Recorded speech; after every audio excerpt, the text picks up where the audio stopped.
At sa mga boss, nata dari ron sa Regional Summer na late jud siya upload no kay busy na in real life.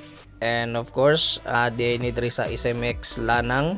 So pagsulod na ko diri ay entrance diri nga 100 plus na siya padula nga ticket. And then mo ni ang sulod sa Summer Regional na event, POTA tawagan ni nga event. Sorry POTA, I don't have time to play. Buy some entrance ticket. So full of arts ni Dria, mga stickers, poster, nga yun na mawala atong mga figures diya nga selling no. Napod tayong mga crafting diri, mga weapons sa mga cosplay events. So kamo na tanaw diya boss kay murag gilaay puguan ni nga adlaw. Tanawa niyo diya kay daghang kini sila mga binta diri. Matek basta na mirror mag-hinsi na dahil na si CCA Vlogs. So mura ta boss, muadto na dahil ko dito sa Gmall. Thank you.